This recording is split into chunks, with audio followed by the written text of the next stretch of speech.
Hello students, very good morning. We start with the unit number 2.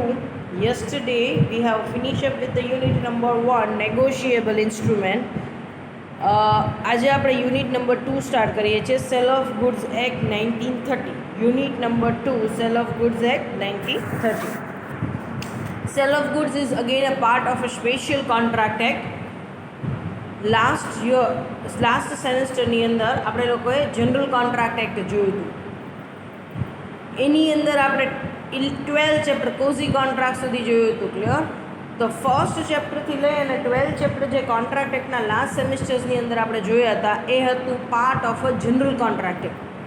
ત્યાર પછી આપણે જોયું હતું indemnity, guarantee, bailment, pledge, contract of agency.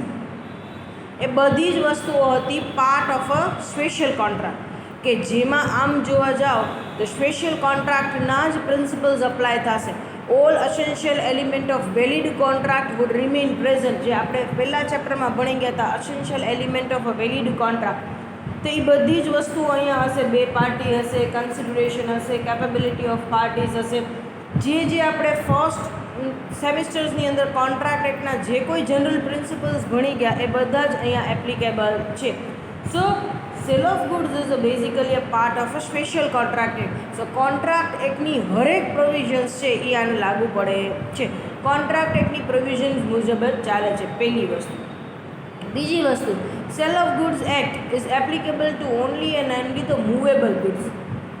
Immovable ગુડ્સને transfer of property act લાગુ પડશે.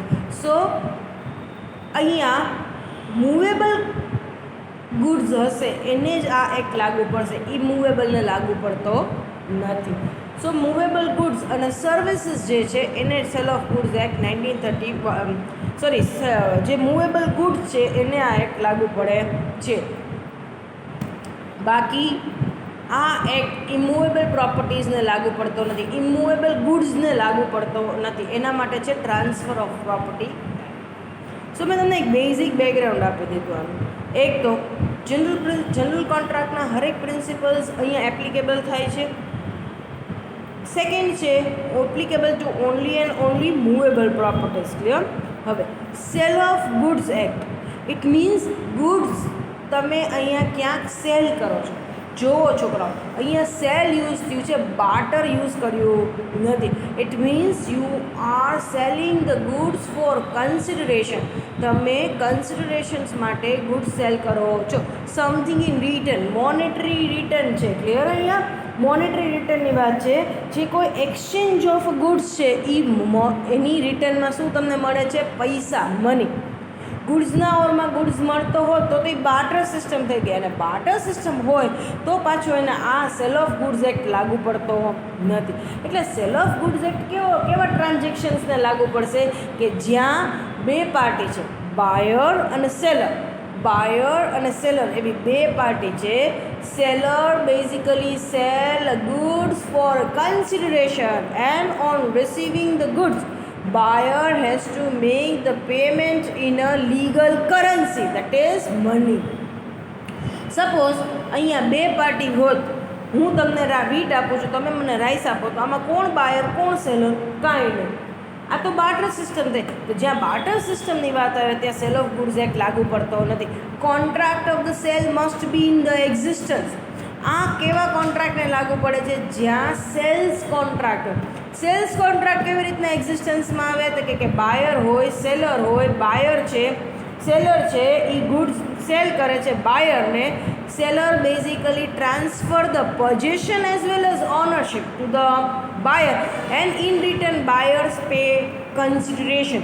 અહીંયા ખાસ યાદ રાખજો કે સેલ ઓફ ગુડ્સ એક્ટ ટ્રાન્ઝેક્શન્સની અંદર સેલર છે એ બાયરને ખાલી પોઝેશન્સ આપે છે અને ઓનરશિપ નથી આપતા. કોન્ટ્રાક્ટ ઓફ સેલ નથી. ખાલી ઓનરશિપ આપે છે અને પોઝેશન્સ નથી આપતા તો પણ ચાલશે નહીં. ઓનરશિપ અને પોઝેશન્સ ઇમિડિયેટલી અહીંયા ટ્રાન્સફર કરી દેવામાં આવે છે સેલ ઓફ ગુડ્સ એક્ટની અંદર. ક્લિયર? સપોઝ આજે હું તમારા પાસેથી વોશિંગ મશીન ખરીદું છું તો હું તમને ચેક આપું છું, તમે મને વોશિંગ મશીનના ઓનરશિપ પણ આપી દો છો અને પોઝેશન્સ પણ આપી દો છો. This is known as a contract of cell. Basic background તમને આ યુનિટનું આપી દીધું છે. Clear? Let's start with the introduction. Contract for a sale of goods are subject to the general legal principles applicable to the contract such as offer and acceptance. So અહીંયા એ જ વસ્તુ થશે, offer and acceptance. Seller has to offer the goods to the buyer at a certain price and buyer has to accept the same. હું તમને offer કરીશ કે મારે 5 ton વીટ cell કરવા છે, પર ટન એક્સ અમાઉન્ટ. આ મારી ઓફર છે. Would you like to buy it? Buyer has to accept the offer. એ ગુડ્સ અને પ્રાઇસ એક્સેપ્ટ કરશે તો આ કોન્ટ્રાક્ટ એક્ઝિસ્ટન્સમાં આવશે. સો ઓફર હશે, seller will make offer, buyer will accept. Capacity of the party, both the party must be capable to enter into the valid contract. That means both the party must be a major one. Free and the real consent. જોર જબરજસ્તીથી જ્યાં વેચશો તો ચાલશે નહીં. Free consent, genuine consent. That means both the party mutually agree on the same thing. Consideration, something in return. મેં કીધું એવી રીતના હોવું જરૂરી છે. મની ટ્રાન્સફર થવા જોઈએ. Something in return. Consideration must be money. જો હું તમને વીટ આપું, તમે મને રાઈસ આપો, તો આ બાર્ટર સિસ્ટમ થઈ. આ સેલ ઓફ ગુડ્સ એક્ટની તો આ સેલ જ નથી, તો સેલ ઓફ ગુડ્સ એક્ટ ક્યાંથી લાગુ પડશે? Legality of object. Object for the selling must be legal. જે કોઈ વસ્તુ તમે સેલ કરો છો, it must be legal in the eye of nature. Clear? હવે હું લીગલ સેલ કરું તો એ વસ્તુ લીગલ નથી. Clear? General principle of the Contract Act are continue to apply to the contract for the sale of goods in so far as they are not inconsistent with the express provision of the Sale of Goods Act. Sale of Goods Act 1930ની અંદર કોઈ specific provisions આપેલી હોય અને એમ કીધું હોય કે આ પ્રોવિઝનને specifically contract એક્ટની provisions નહીં પણ સેલ ઓફ ગુડ્સ એક્ટની અલગ પ્રોવિઝન અપ્લાય થશે તો કોન્ટ્રાક્ટ એક્ટ અપ્લાય નહીં થાય. જો કીધું હશે તો, પણ એવું ક્યાંય કીધું નથી. એટલે it is an implied that કે સેલ ઓફ ગુડ્સની હરેક પ્રોવિઝન્સ છે એમાં કયા એક્ટ લાગુ પાડવાના છે, કયા બેઝિક પ્રિન્સિપલ્સ લાગુ પાડવાના છે? Contract act. So sale of goods act છે એની અંદર સેલ્સ કોન્ટ્રાક્ટ છે. એ સેલ્સ કોન્ટ્રાક્ટ કયા કોન્ટ્રાક્ટના બેઝ ઉપર ચાલશે? આપણા જનરલ પ્રિન્સિપલ્સ આપણે ભણ્યા એ જ બેઝ ઉપર. Now the applicability of Act. The Sale of Goods Act came into an effect on the 1st of July 1930 and deals with the contract as agreement related to the sale or the purchase of goods. Sale of Goods Act છે એ કયા એગ્રીમેન્ટ્સ અને contract સાથે deal કરશે? જે cells અને purchase related છે અને applicable to only movable goods. Movable ગુડ્સને એપ્લિકેબલ છે, ઇમૂવેબલને એપ્લિકેબલ નથી. અને કન્સિડરેશન્સ મસ્ટ બી ધેર. પૈસાનું એક્સચેન્જ હોવું જોઈએ. ગુડ્સની સામે પૈસા હોવા જોઈએ. ગુડ્સની સામે ગુડ્સ એક્સચેન્જ થશે તો it is considered as a barter અને બાર્ટરને સેલ ઓફ ગુડ્સ લાગુ પડશે. Formation of the contract of the cell of goods એટલે ડેફિનેશન અહીં આપેલી છે. સેલ ઓફ ગુડ્સ શું છે? The contract of the sale of goods is a contract between the buyer and seller intending to exchange the property and goods for the price. Contract of cell of goods શું છે? Sale of ગુડ્સનો contract શું કે બાયર અને seller વચ્ચે એક agreement કરવામાં આવે છે. એ એગ્રીમેન્ટની અંદર એ લોકો શું સ્પેસિફાઈ કરે છે કે બંને જણાનો ઇન્ટેન્શન શું છે? ગુડ્સ એક્સચેન્જ કરવાનો in written of money. Clear? So section number 4 subsection A of Sale of Goods Act 1930 defines the term contract of sale as a contract of the sale of goods is a contract whereby the seller transfer or agree to transfer the property and goods to the buyer for the price. Seller property એટલે કે in short contract of સેલની અંદર શું mention થાય છે કે seller બાયરને goods transfer કરે છે ઇન રિટર્ન ઓફ કન્સિડરેશન. એટલે કે રિટર્નમાં બાયરે સેલરને શું આપવું પડશે? Money. Clear? There are 2 parties to the contract. હા, 2 પાર્ટી હશે કોન્ટ્રાક્ટમાં, એક બાયર હશે અને એક સેલર હશે. Who are willing two exchange there goods and services two gain the mutual benefit call the price. Seller છે એ અહીંયા ગુડ્સ આપશે, બાયર છે એ પૈસા આપશે. એટલે સેલરને ગુડ્સ કન્ઝમ્પશન માટે મળી જાય છે, એ સેલરનો બેનિફિટ ને બાયરનો બેનિફિટ મોનેટરી પૈસા આવશે. Clear?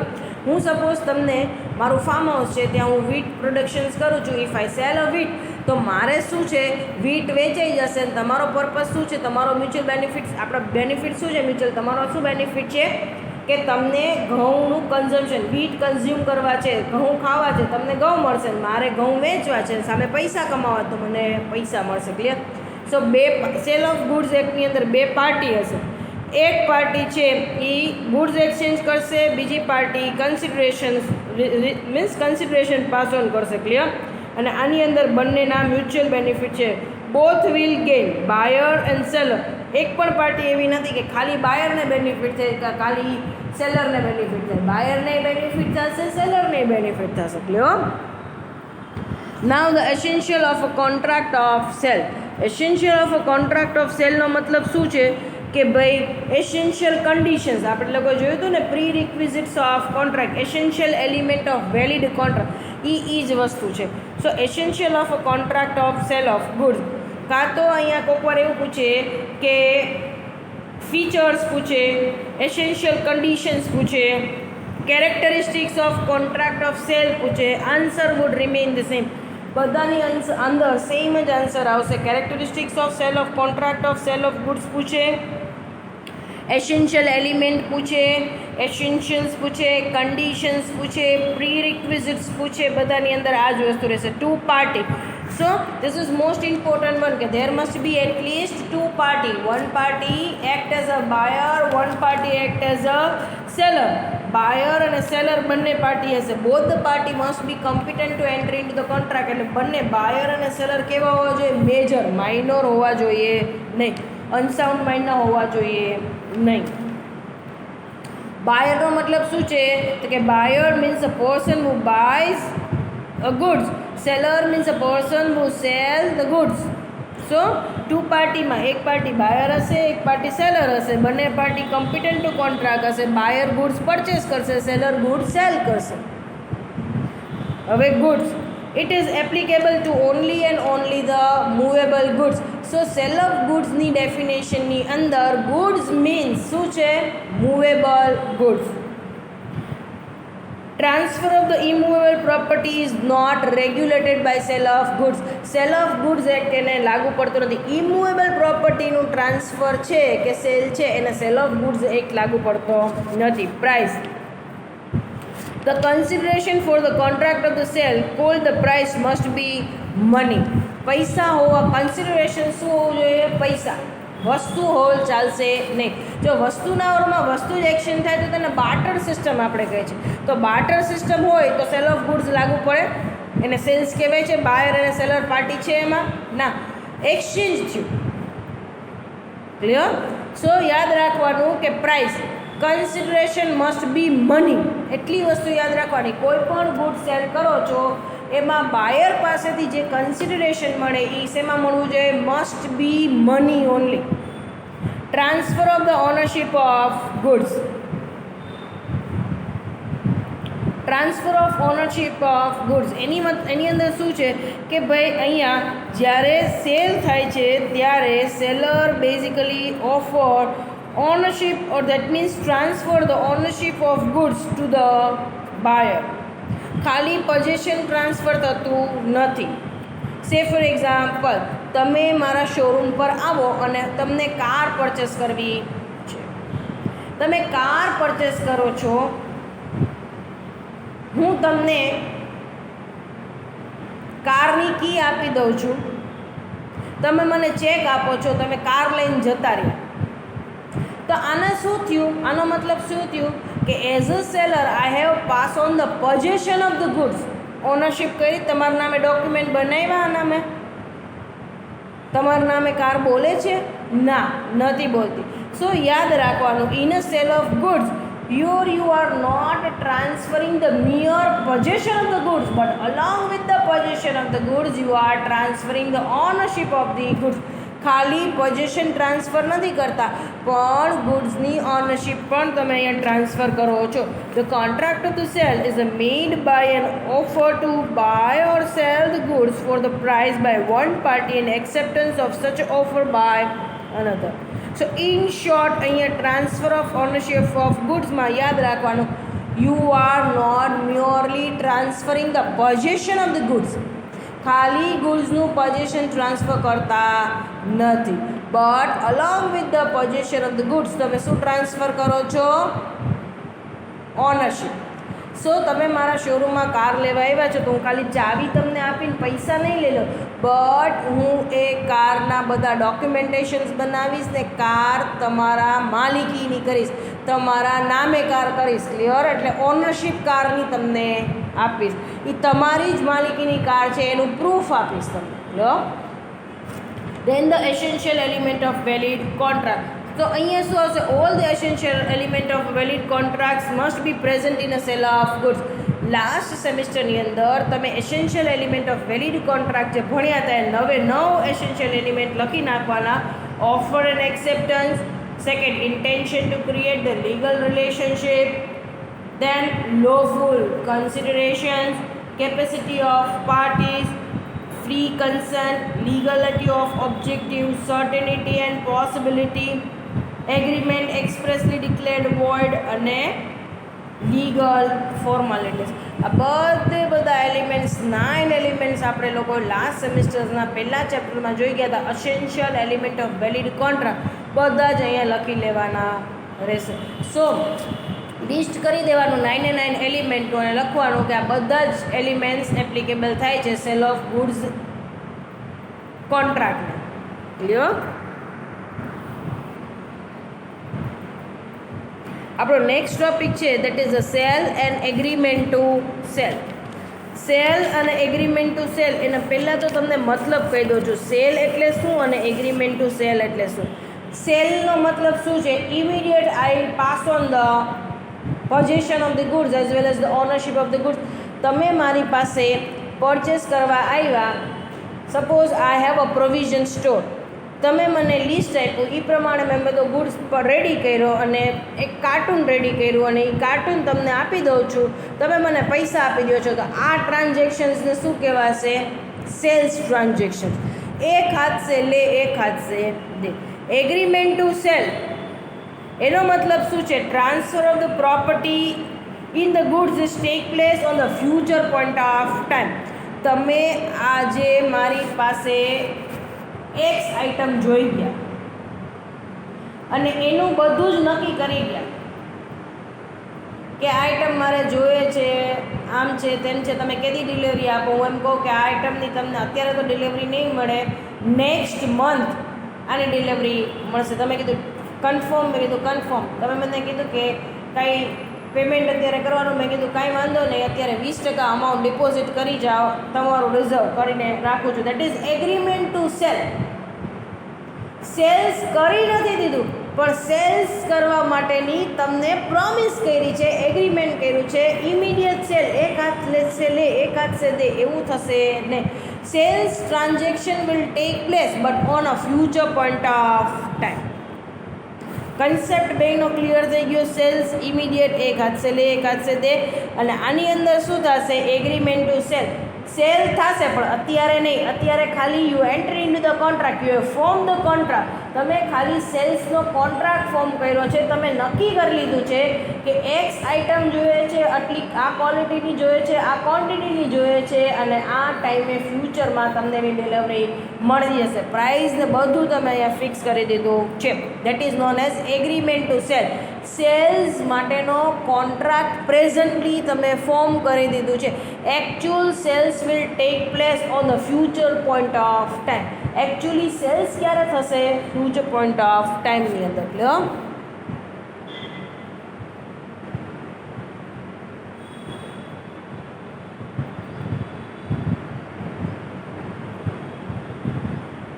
Points of difference sales અને એગ્રીમેન્ટ ટુ સેલ્સના ડિફરન્સ છે. ટ્રાન્સફર ઓફ અ પ્રોપર્ટી, તો કે ભાઈ property in a goods passes from seller to buyer immediately. સેલરથી બાયર પાસે ગુડ્સ છે એ ઇમિડિયેટલી પાસ થઈ જાય છે.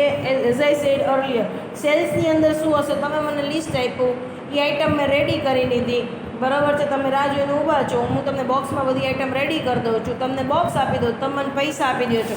સો ગુડ્સ છે એ સેલરથી બાયર પાસે ઇમિડિયેટ ટ્રાન્સફર થાય છે. જ્યારે એગ્રીમેન્ટ ટુ સેલમાં ટ્રાન્સફર ઓફ પ્રોપર્ટી ક્યારે થશે? અત્યારે ખાલી લોકો એગ્રીમેન્ટ કરે છે, કોન્ટ્રાક્ટ સેલ્સનો ફોર્મ કરે છે. ટ્રાન્સફર ઓફ પ્રોપર્ટી ક્યારે થશે? On a future point of time or subject to the certain conditions fulfilment.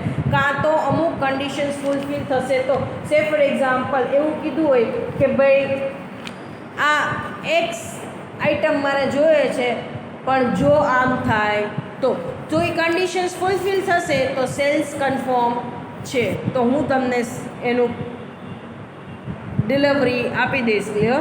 So transfer of property સેલ્સમાં ઇમિડિયેટ થશે. એગ્રીમેન્ટ ટુ સેલમાં કોન્ટ્રાક્ટ સેલ્સનો અત્યારે ફોર્મ થઈ ગયો છે.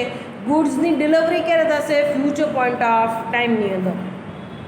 ટાઈપ્સ ઓફ ગુડ્સ સેલ્સ કેના માટે હોય? એક્ઝિસ્ટિંગ ગુડ્સ માટે, સ્પેસિફિક ગુડ્સ માટે, પ્રેઝન્ટ હાથમાં અવેલેબલ છે એના માટે. એગ્રીમેન્ટ ટુ સેલ કોના માટે હોય? ફ્યુચર ગુડ્સ માટે, કાં તો કન્ટિન્જન્ટ ગુડ માટે.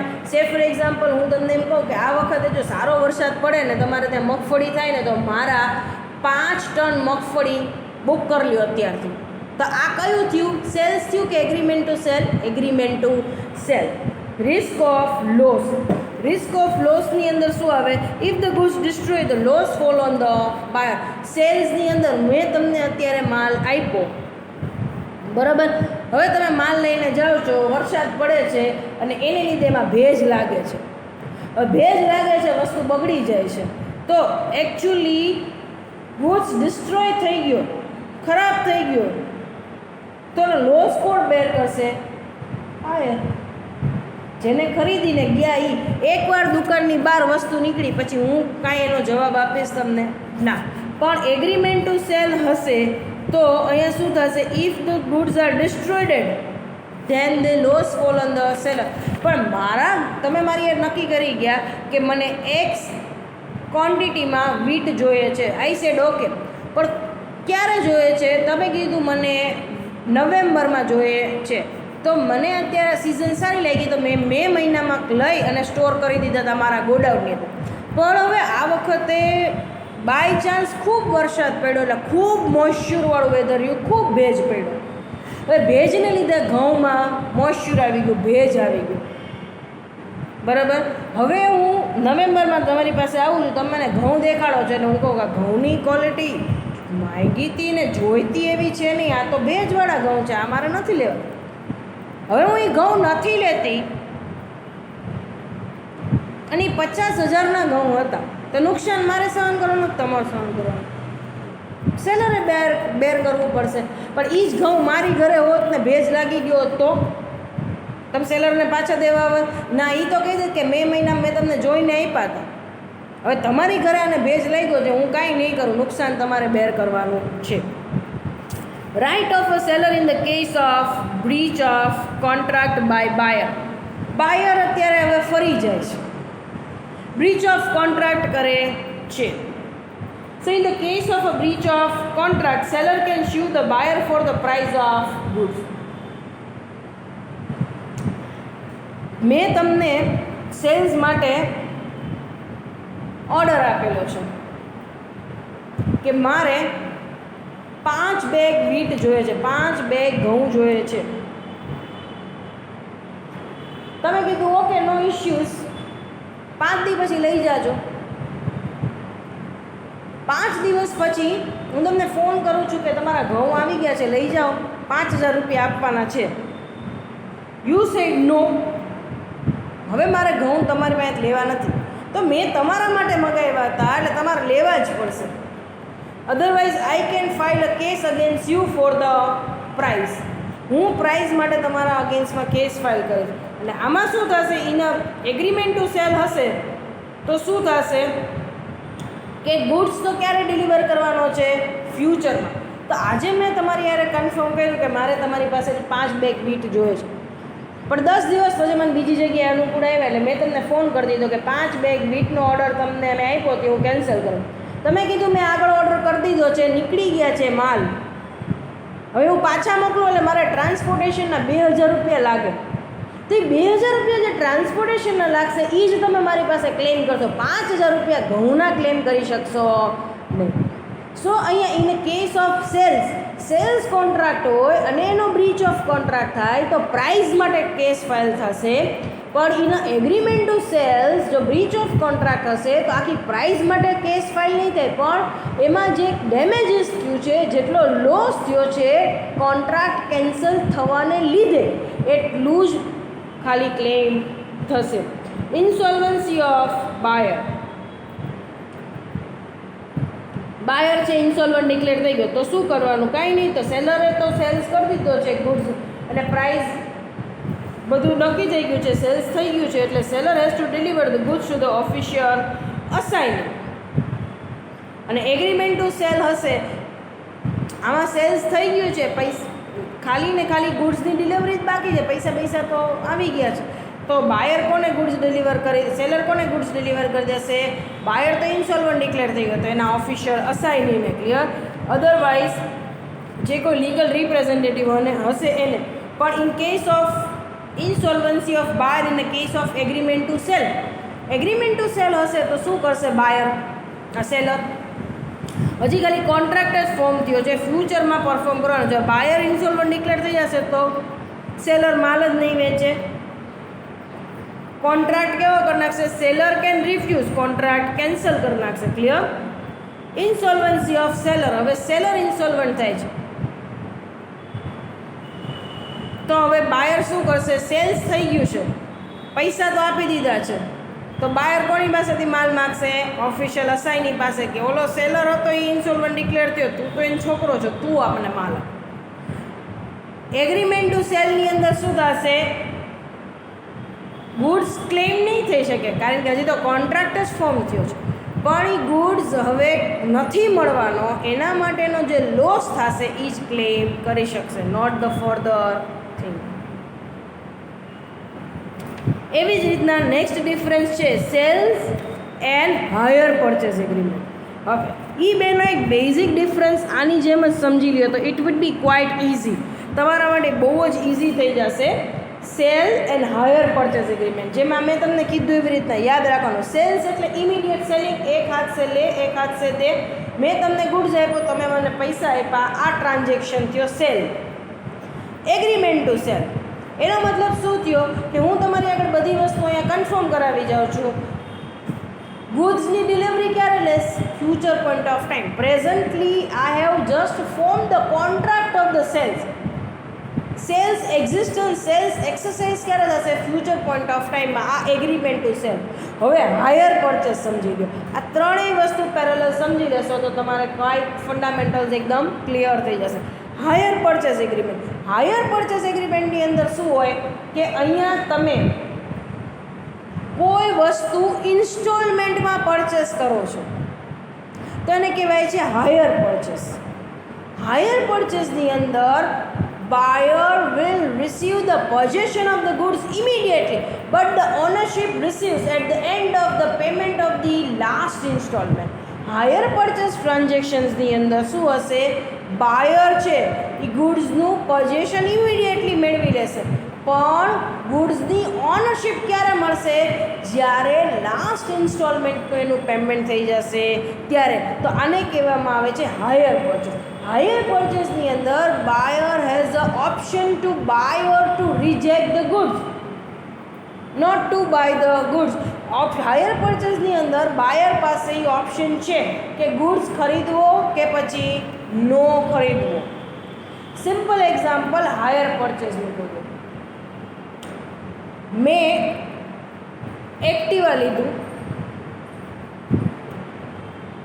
EMI ઉપર, ડાઉન પેમેન્ટ મેં 3000 રૂપીસ કર્યું ઓર એલ્સ 5000 રૂપીસ કર્યું ધરતી હોન્ડાની અંદર. ધરતી હોન્ડાની અંદર મેં 5000 ડાઉન પેમેન્ટ કરી દીધું, એક્ટિવા છોડાવી, એને મને EMI કરી દીધા, મંથલી EMI. દર મહિને મારે 3000 રૂપિયા ભરવાના. હવે એને મને કીધું આલ્યો એક્ટિવાની ચાવી, પહેલાં 3 EMI માટે મને ચેક આપી દો, એ 3 EMI તમારા ચેકથી જમા થશે અને પછી ઓટો ડિડક્ટ તમારા બેંક અકાઉન્ટથી થઈ જશે. I said okay. 5,000 રૂપિયા ડાઉન પેમેન્ટ કર્યું, ચેક આપી દીધા 3,000ના 3 EMI ચાલુ થઈ ગયા. 10 EMI પૈતા, પોઝેશન્સ તો મને મળી ગયું, ગુડ્સનું ઓનરશિપ મળ્યું, એમ કહીશ આ મારું એક્ટિવા છે. ના, લાસ્ટ ઇન્સ્ટોલમેન્ટ પતશે નહીં ત્યાં સુધી મારું થશે નહીં. જો મારું કરી દે તો પછી ઇન્સ્ટોલમેન્ટ ભરે કોણ? સો એના બધા જ એક્ટિવાના પેપર્સ કોની પાસે રહેશે? ધરતી હોન્ડામાં. જ્યાં સુધી મારો લાસ્ટ ઇન્સ્ટોલમેન્ટ ભરાશે નહીં ત્યાં સુધી. ક્લિયર? મારા નામે આરટીઓમાં ચડી જશે પણ પેપર કોની પાસે રહેશે?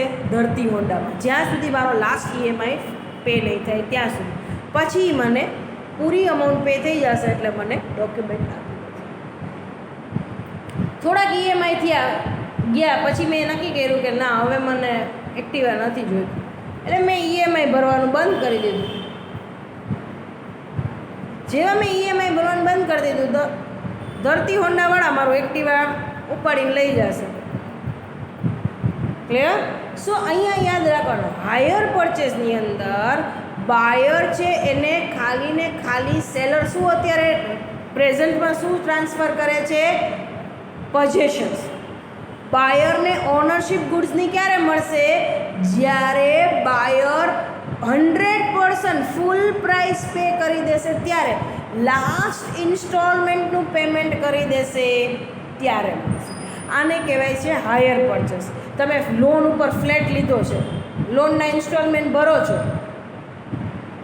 નહીં ભરો તો ફ્લેટનું પોઝેશન્સ બેંક લઈ લેશે. ફ્લેટના ઓનર હતા એને તમારા નામે ફ્લેટ કરી દીધો પણ એ દસ્તાવેજના ડોક્યુમેન્ટ કોની પાસે રહેશે? બેંક પાસે. જ્યાં સુધી લોન નહીં પૂરી કરો ત્યાં સુધી બેંક દસ્તાવેજ તમને આપશે નહીં. ક્લિયર? સો હાયર પરચેસનો પણ કન્સેપ્ટ તમારા માઇન્ડમાં ક્લિયર થઈ ગયો છે. હવે difference between the contract of the sales અને હાયર પરચેસ. સેલ્સ અને હાયર પરચેસનો ડિફરન્સ ક્લિયર. પહેલાં તો લો કયો એપ્લિકેબલ થાય છે? સેલ ઓફ ગુડ્સ ને sale of goods act 1930 applicable છે. હાયર પરચેસ ને sale of goods act applicable થતો નથી અને હાયર પરચેસ એક્ટ 1972 એપ્લિકેબલ થાય છે. સો સેલ્સને contract sale of goods act apply થાય છે, હાયર પરચેસને હાયર પરચેસ એક્ટ લાગુ પડે છે. Nature of contract. Nature of કોન્ટ્રાક્ટની અંદર સેલ્સ કોન્ટ્રાક્ટ કેવો હશે? રિટન એ ચાલશે, ઓરલ એ ચાલશે અને ઇમ્પ્લાઇડ એ ચાલશે. તમે મને, મેં કીધું મને એક્સ આઇટમ આપો, તમે મને શોપમાંથી એક્સ આઇટમ આપી અને મેં પૈસા આપ્યા, તો ઇમ્પ્લાઇડ કહેવાય છે. હું આઇટમ આપું છું એટલે મારે સામે બાયરે સામે પૈસા આપવાના છે, ઇટ્સ એન ઇમ્પ્લાઇડ. સો સેલ્સનો કોન્ટ્રાક્ટ ઓરલ પણ હોઈ શકે, રિટન પણ હોઈ શકે, ઇમ્પ્લાઇડ પણ હોઈ શકે. ટૂંકમાં contract of the cell express પણ હોઈ શકે, ઇમ્પ્લાઇડ પણ હોઈ શકે. જ્યારે હાયર પરચેસનો એગ્રીમેન્ટ રિટન જ હોવો જોઈએ. ક્લિયર? મેં લોનથી મોબાઈલ લીધો છે, એક્ટિવા લીધું છે તો એનો રિટર્ન એગ્રીમેન્ટ સજ થશે. હાયર પરચેસનો એગ્રીમેન્ટ ઓલવેઝ કેવો હશે? લેખિત, રિટર્ન. પોઝેશન્સ. સેલ્સની અંદર શું હશે? Possessions may or may not be transferred immediately. Sales contract of સેલ્સની અંદર શું હશે? જો માલ અવેલેબલ હશે તો ઇમિડિયેટ ટ્રાન્સફર થશે. ક્લિયર? અધરવાઇઝ એમ કહેશે કાલે ડિલિવરી આપજો, આજે પેમેન્ટ આપી જાઉં છું પણ વસ્તુ કાલે જોઈએ છે એટલે કાલે ઘરે મોકલજો. સો અહીંયા શું કહેવામાં આવે છે? Possession may or may not transfer immediately. Hire પરચેસની અંદર પોઝેશન્સ તમને ઇમિડિયેટલી મળી જાય છે. કોન્ટ્રાક્ટ ઓફ સેલમાં ઓનરશિપ તરત ને તરત મળી જાય છે. પોઝેશન ઇમિડિયેટ મળે ખરા નહીં મળે પણ આની અંદર ઓનરશિપ નથી મળતી, પોઝેશન્સ મળી જાય છે. Clear? Transfer of ownership. Sale of ગુડ્સમાં ટ્રાન્સફર ઓફ ઓનરશિપ મેં કીધું એમ ઇમિડિયેટ. આજ તમે પૈસા ભર્યા 80,000 રૂપિયા, એક્ટિવાની ચાવી આપી દીધી, ઓનરશિપ ઓન ધી સ્પોટ મળી ગયું. હાયર પરચેસમાં આજે તમને પોઝેશન મળ્યું છે, ઇન્સ્ટોલમેન્ટ 2 વર્ષે બધા કમ્પ્લીટ કરશો પછી તમને ઓનરશિપ મળશે. Buyer. Buyer become the full owner of goods. In a contract of the sale buyer એકવાર પૈસા આપી દે એટલે 100% ઓનર થઈ જશે. જ્યારે હાયર પરચેસની અંદર કેવો બાયર નહીં હોય, એને બેઇલીનું ટાઇટલ આપવામાં આવશે. જ્યારે એ ફૂલ પ્રાઇસ પે કરી દેશે, બધા જ ઇન્સ્ટોલમેન્ટ પે કરી દેશે, ત્યારે એ બાયર બનશે. નહીંતર એ શું બનશે? ત્યાં સુધી બેયલી, ઓનર નહીં ગણાય, માલિક નહીં ગણાય. Transfer to the third party. Buyer can transfer the goods title to the third party. Buyer પાસે ઓનરશિપ છે.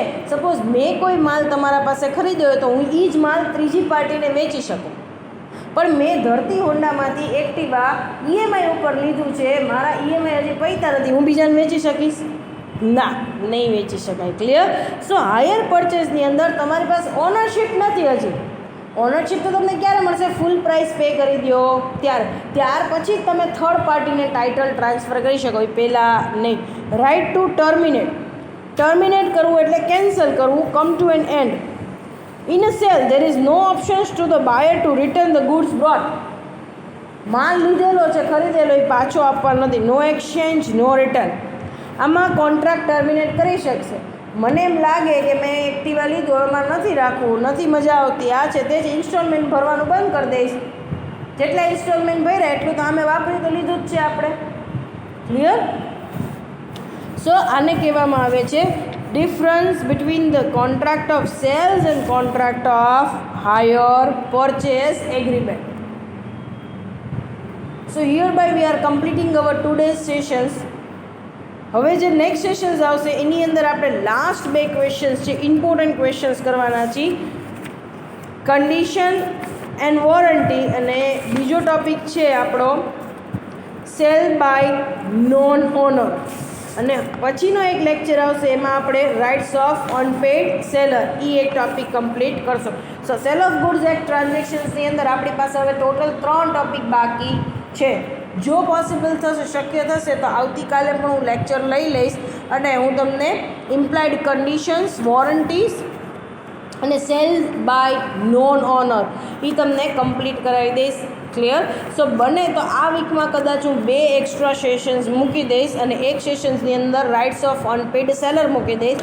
એટલે આ વીકની અંદર તમારે શક્ય હોય તો sale of goods act complete થઈ જાય. તો નેક્સ્ટ વીકની અંદર we will continue with the topic of IPR. આઈપીઆરનું જે છેલ્લું આપણું પેટર્ન, ટ્રેડમાર્ક, કોપીરાઇટ,